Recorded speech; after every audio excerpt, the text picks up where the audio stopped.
All right, everybody, thanks for joining in. This is going to be the last 2019 movie that we're going to be talking about this year, even though we do have one more 2019 movie that we're going to talk about, but that episode won't come out until probably, I'm going to guess, mid-January, and that movie will be Star Wars: The Rise of Skywalker. But we're talking about, and we just went through the count, and I didn't actually take count. I think this is like the 7th or 8th new 2019 thing that we're talking about in 2019, which is, I think, a first for us. But we were talking about the brand new, just came out this past Friday, which was Friday the 13th. We're talking about 2019's Blumhouse's Black Christmas. Yeah, we are right on the ball these days with the modern movies. So you talked me into this one, and we figured we're going to go ahead and hit another Black Christmas film. I think it's no secret that for anybody who's listened to the show that you and I aren't quite what you would call Black Christmas fans. And I know, that's one thing that's kind of weird because, in the horror community, the original Black Christmas is kind of like a cult favorite. It is. It is. And it's weird, too, because we are not fans of the original, and we're typically not big remake fans, but we tended to like the remake at least more than we liked the original. It's funny because I can't even remember what the remake was like. I just remember bits and pieces, but to say that I liked it better than the original just tells you how much we didn't like the original. Yeah, the remake, I don't really remember much of the remake either. I just remember that we did like it more. I'd have to go back and listen to the episode. I think if I listened to the episode, I'd be like, oh, yeah. I just think it was one of those movies that unfortunately just was not very memorable, which honestly, to me, the original Black Christmas is kind of that way. I never get what the appeal to that movie is. And it was on this past Friday, Friday the 13th, was Joe Bob's Red Christmas. It was another marathon, 3-movie marathon that was on Shudder, and they opened that marathon with 1974's Black Christmas. And I didn't watch the entire movie because, I'm not a fan of it. I did watch the Joe Bob's opening montage rant thing that he does at the beginning of the episodes, and then I ended up catching the last probably half hour of the movie just because I wanted to see what the next movie was going to be on the marathon before I went to bed. I mean, I wasn't going to stay up for the whole thing because I'm old, but it was kind of funny. And again, because I didn't watch the whole thing, so I'm not sure if this is 100% accurate, but I kind of got the feeling that the only reason why Joe Bob played Black Christmas was because it's one of those movies that does have such a fan base, and it was one of those movies that seems to get requested quite a bit that they do cover, because him and Darcy, neither one really seemed to be big fans of the movie. And if I remember right, she even kind of said that while she is a cheerleader for that movie because it has such a fan base and she wanted them to play it for the fans, I think she flat out said that she didn't really care for it. And the way that Joe Bob was talking about it, I kind of got the sense that he didn't really care for it either. And he did bring up some of the comparisons between Black Christmas and Halloween. And you know how back in the day, everybody said that, Halloween was a ripoff of Black Christmas, and he basically said, that's a bunch of bull crap. And then also, he did bring up one other thing about Halloween in comparison to the original Black Christmas, which I had never heard this before, and I don't know if you have or not, but he had said that there was something along the lines that there were people back, at least back in the 70s and stuff, that kind of assumed that Halloween was a sequel to Black Christmas rather than a ripoff of it. So I don't know if that was a rumor back in those days or if that was just one of those things where maybe a couple of people thought it was just because it was another slasher type movie based around a holiday. I don't know. Yeah, it was just kind of one of those. I think a lot of people put Black Christmas in what they call the proto slasher category, kind of like going backwards now. That those movies that were the beginning of the slasher era, because I guess technically. Well, I guess Halloween is the first. I don't know if I'd call it the first official slasher, or if it was like the one that really kind of got the ball rolling. Because then right after Halloween, we had Friday the 13th and all the everything else. But so this is like a proto slasher similar to. Oh gosh, there's a few other proto slashers out there. Like I don't know. I guess probably Gosh, I can't think of any off the top of my head. Can you think of any proto slashers? Well, you had, what was it? Alice, Sweet Alice. That was one. Oh yeah, that's right. Alice, Sweet Alice. Wasn't maybe Toolbox Murders to some degree was a proto slasher? Yeah, that was kind of around that era. Yeah, but Joe Bob kind of nipped that argument in the bud too about the whole was. Because that's a lot of people consider the original Black Christmas the first slasher movie. And he had said, too, he's like, well, if you're going to say that the slasher movies actually started in 1974, then that, again, puts the argument to rest that it was Black Christmas because the Texas Chainsaw Massacre came out before Black Christmas, and that, for all intents and purposes, was a slasher movie if you're going to say that slasher started in 1974. But I think that a lot of people do consider that the original Halloween in 1978 was the first slasher movie, or at least, like you had said, the start of kind of the subgenre of slasher. Because again, I mean, if people are going to say that Halloween wasn't the first slasher movie, it was Black Christmas or it was Texas Chainsaw Massacre, then you have to go back even further and say, nope, it was Psycho. I think, what's that? Like Psycho does kind of come across that way. Even Texas Chainsaw, although both of those don't totally follow the slasher formula, where Black Christmas, I think, is a little bit closer to what we got to know, like in terms of, how it worked, like, the right. Serial killer and picking off people one by one, that kind of thing. Mm-hmm. Yeah, I mean, I don't want to start that argument on this show. I mean, not that. I think me and you are in the same boat. So now the thing with this movie though is, I don't know that this really falls under the. Well, I guess it kind of falls under the slasher category, but it was kind of a different type of slasher. It was more of a. Well, like when you think of slasher films, you think of there's this one killer out on the loose, and he's knocking people out left and right. Well, this is a little bit of a different angle for this one. Yeah, this would fall into the first Scream movie slasher category. So, if you were going to put it, I think we're talking about the same thing. If that's what we're talking about. So yeah, me and Mark we actually went and saw it today. We did our traditional let's go before noon because we're a couple of old men. So we were at the movie theater at 11 o'clock this morning. And I got to admit, I was surprised that we were not the only two in the movie theater. There were three other people there besides us. And there were three other people at an 11 o'clock showing on a Sunday morning. And from the article that I had read after I got home, I think the five of us that were in the theater today were the only five people that saw this movie this weekend. I had read that it was projected that it was only going to make $4 million this weekend. Oh, wow.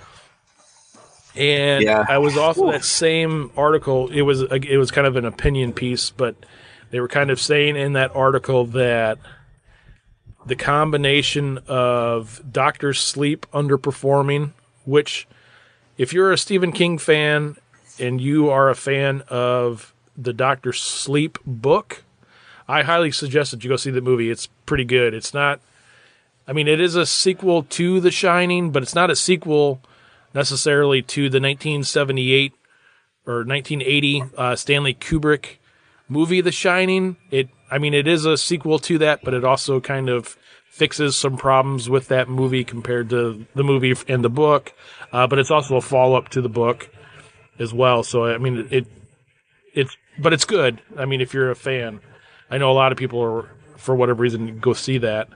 But they were saying that the combination of the underperformance of Doctor Sleep and then this, just straight out bombing, might actually put a little bit of a hamper on the horror world again, which was kind of starting to get a little bit of a uptick in the recent years. Actually, mainly thanks to Jordan Peele, which I am not a Jordan Peele movie fan at all. I have yet to see a Jordan Peele movie that I think is good. But the article that I was reading was saying that this might have sort of a negative effect on that. Similar to, I can't remember what movie it was. I think me and you had actually saw it.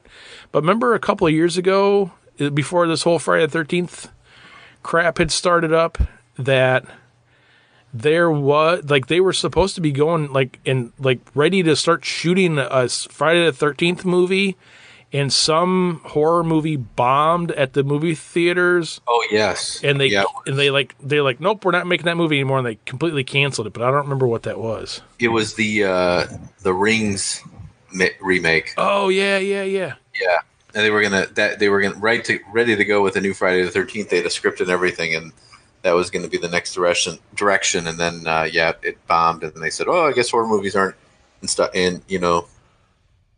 that aren't doing well anymore. But then again, now we've got, in 2018, we had the Halloween reboot that just blew everything out of the water. I mean, that thing was extremely successful.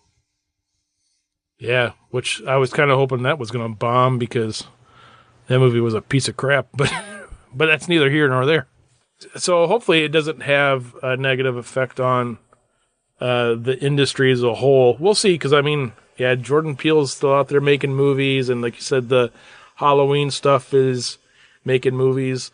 Before we actually get into the movie, though, that is one thing I do. Me and you kind of jokingly talked about it just briefly earlier today, but Blumhouse or Blumhouse, or however you say it, they seem to be the big giants out there putting all these movies out anymore. Kind of reminds me of like New Line back in the day a little bit, but the only difference between like New Line and Blumhouse is, I do have to admit that after the past several Blumhouse movies that I've seen, every time I see that kind of graphic come up and it's like, oh, it's a Blumhouse movie, I kind of go, oh man, this is gonna suck.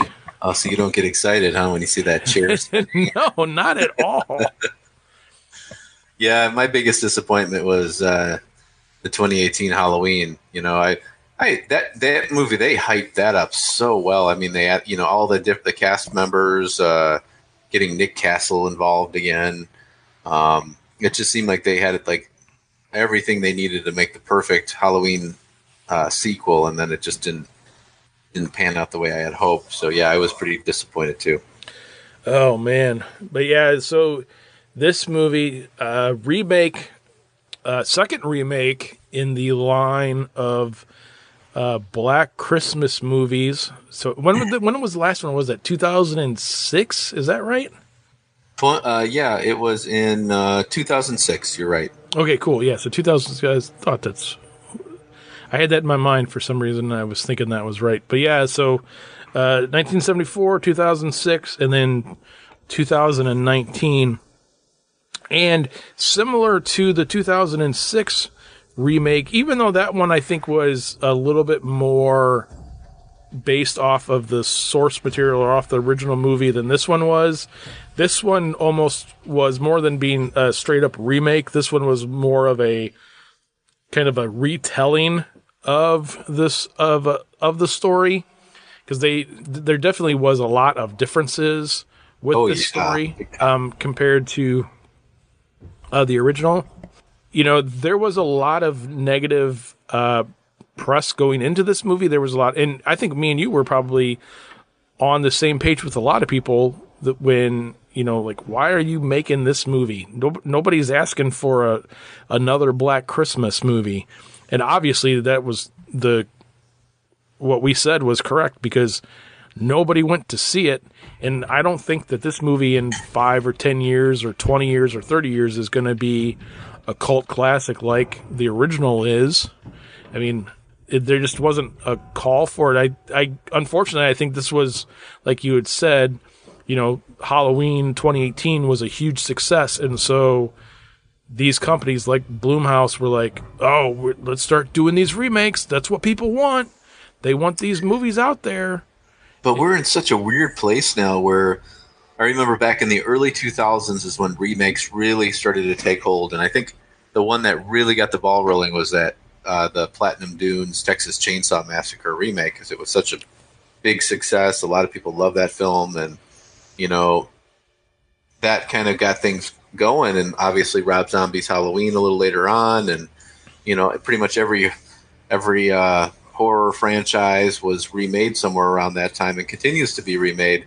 But now it's like we're in this weird place now in movie filmmaking history where not like, okay, so we've got the remakes, and you would think like, okay, now we're going to do sequels to the remakes. No, we're just going to keep remaking remakes.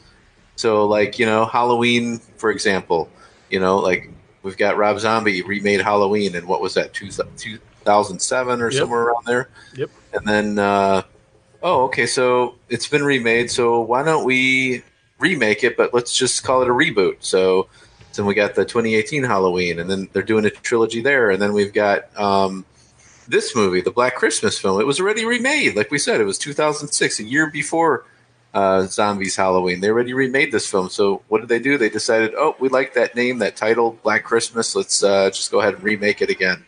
This time, let's completely change the storyline. Let's get rid of a lot of what was in the original. Let's just kind of do a whole new thing with just using the title. And it's weird too, because like you had said before, that the Ring remake from a couple years ago, which completely bombed, and then one of the previews for this movie is, and I don't even know if it's a remake or, because it doesn't really look like a remake. It kind of looks kind of what they did with like Halloween, where they're like, oh, let's do a reboot, but we're going to call it the same thing for the Grunge, or the Grunge. Right. Yeah, the Grunge. The Grudge. The Grunge. The Grudge. Yeah, it's not a Nirvana album we're talking about. The Grunge. Now there's a horror movie idea for you. Some angst-filled teenagers wearing flannels and Doc Martens. There you go. Perfect. Killing people. So, yeah, it's so weird. And then there's... But then you have... you have like the Conjuring series, which is still kind of going strong, which I'm surprised that it still is, because I personally liked the first 2 Conjuring movies, but then they started doing all these weird spin-offs, and all of the spin-offs that I've seen completely sucked. So, and then I was reading a thing, I was watching a thing on YouTube the other day or this morning about movies that are coming up in 2019, and there's some good looking horror movies that are coming up. Like, there's this, it's basically Hansel and Gretel, but it's called Gretel and Hansel. And it's like, it looks like a kind of a low budget independent type horror movie. I mean, it's that story, but it's the girl who plays Beverly in the It movies. She's Gretel in it. Okay. So that one looks pretty good. That one's coming out sometime next year. And then, there's like Terrifier 2 is coming out. But then, like the big one that the people that were doing this list that they were all excited for was Halloween Kills. And I'm like, ugh, really? So it's just kind of weird that, I mean, there are movies that are coming out, but it was kind of funny though, when I was watching this list, the person had said, like, we have all of these mainstream movies that are going to be coming out, because like Jordan Peele's got some movie coming out. I don't know if he directed it, but he's entangled with some movie that's coming out, and so like there's people that are excited about that. Oh, you know what he is doing? He's doing the reboot of Candyman. Oh yeah. That's right. That's the one that was on there as well. But the other one that was on there that was I thought was kind of weird is this Chris Rock Saw movie that's coming out? But then That's right. but then they were like kind of talking about it. They were like, from what they understood, like it was going to be like a Saw movie, but really kind of only in name, where the character like Jigsaw wasn't going to be in it anymore. That nobody thought. And so, like, they were like, so we're not sure if there's going to be, like, you know, like the puzzles and stuff or the games that people have to do to survive, or if it's just, like, going to be set, like, in the same universe or what. So, yeah, it's just so weird. But, I mean, Hollywood just come up with some original ideas, because that's what they were talking about on that, was, like, they were talking about Terrifier 2, and they were like, this movie, out of this entire list, this movie is the one that a lot of like pure horror nerds are like, yeah, great, cool, we have an original movie coming out. And they, you know, kind of like when you go back a couple of years to like the Hatchet movies and stuff, you know, everybody was like, awesome, we have a new movie. You know, it's not another stupid remake. It's something brand new. I mean, even though it's a sequel, it's still not a remake. Yeah. Yeah, it seems like these days, when it comes to horror, I mean, it seems like everything's been sort of a remake, a reboot, or a re-something. There hasn't been very much original anything going on lately.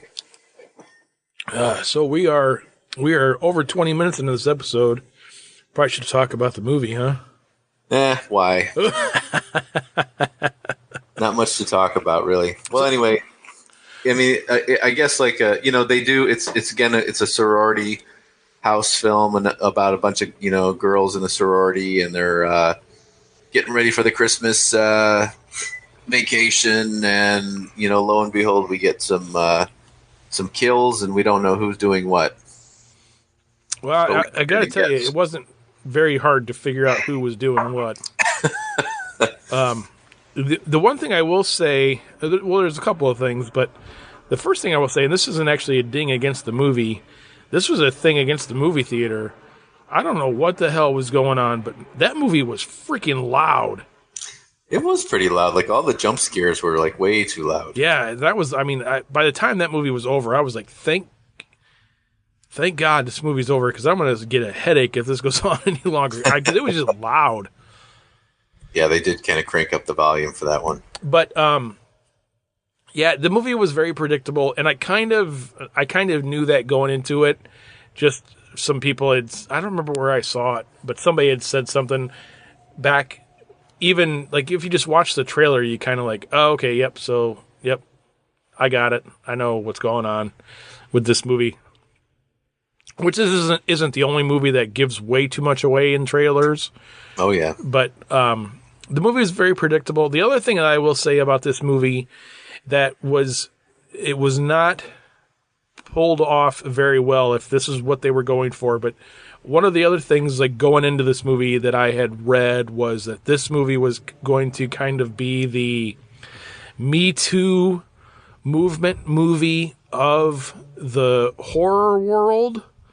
And, you know, this was going to kind of be the anti, you know, harassment, anti, whatever, rape kind of, you know, abuse movie for the horror community.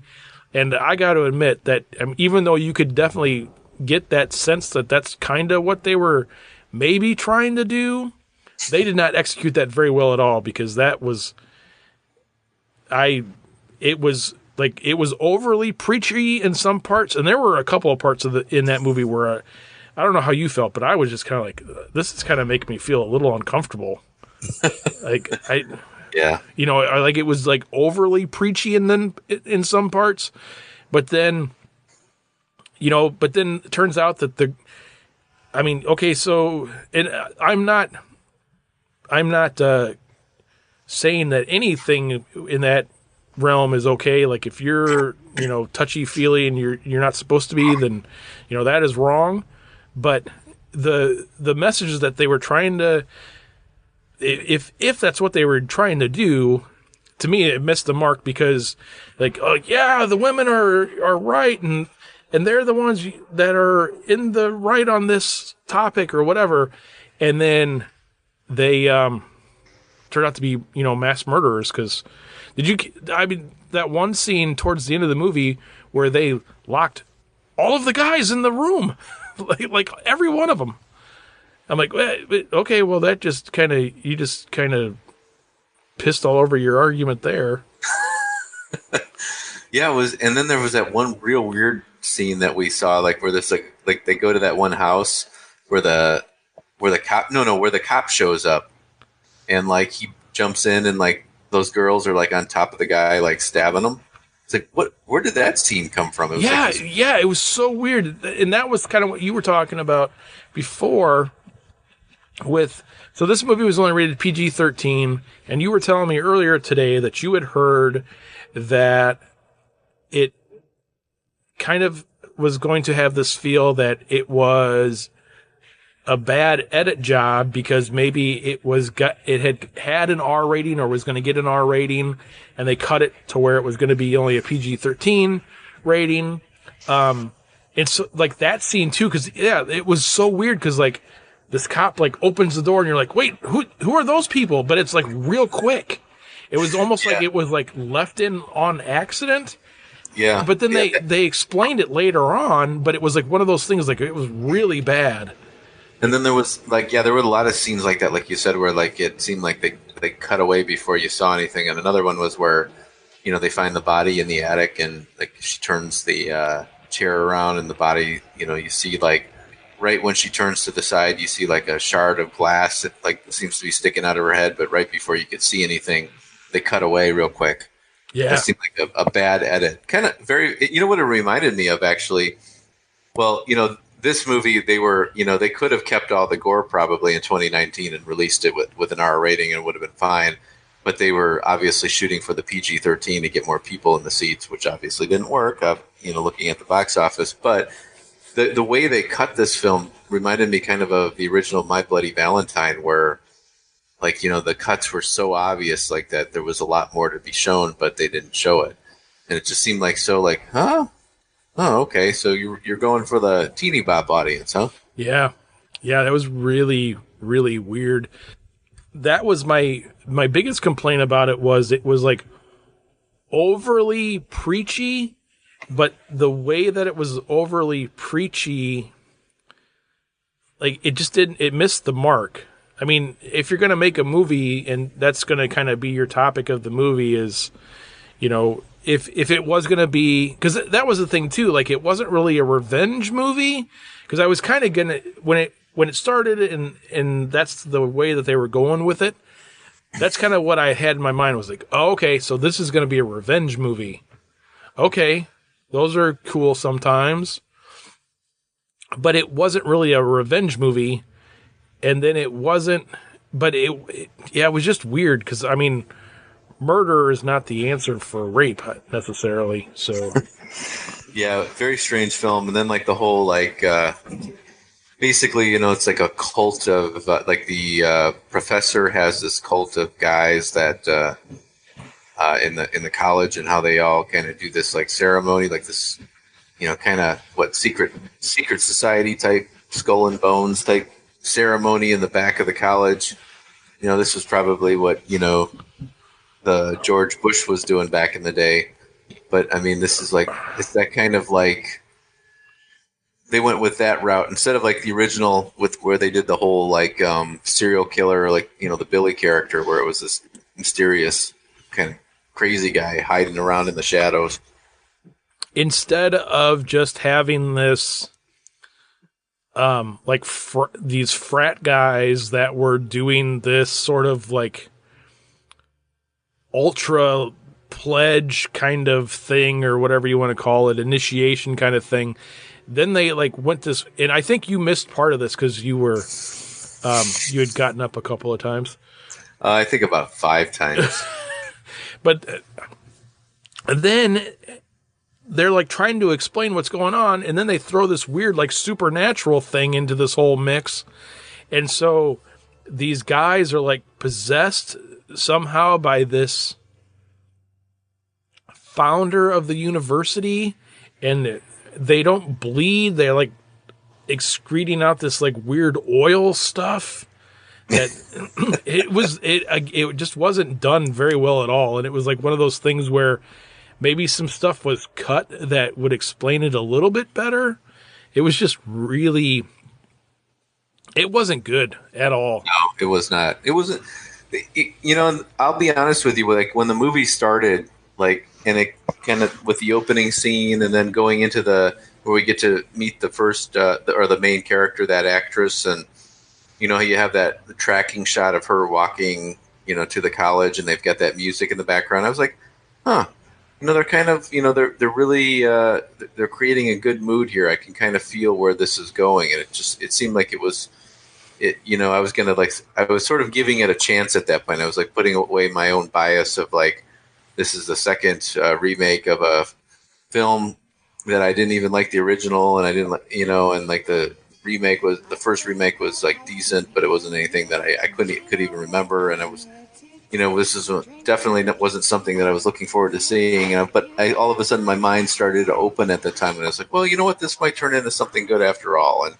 Who knows? Maybe the critics didn't get it right, but then didn't take long before I was like, nah, it pretty much sucked. I was kind of the same way. I had went into it with an open mind because I was, even though I read that people were like, oh, it's horrible, it's not good. I was like, you know what? I like the remake. Maybe I'll like this one too. I don't know. I'll give it a shot. But yeah, it started off, and there was just so much stuff that was just bad. I mean, one of the things. Again, just how poorly executed this movie was. So you have this main character who, like, early on in the movie is like, oh, this person's missing. This person's missing. Something's not right. This isn't right. Something's going on. So I'm going to go ahead and I'm going to walk across campus by myself. So I was like, what are you doing? Yeah. You're the one who's like, there's something going on. Something's not right here. Oh, yeah, I'm going to go hike, 5 miles across campus all by myself. It's okay. Oh, my gosh. Yeah, it was horrible. So I'm going to give this one a giant 2 thumbs down. Yeah, I'm going to have to follow you with this one. It was definitely a thumbs down film for me.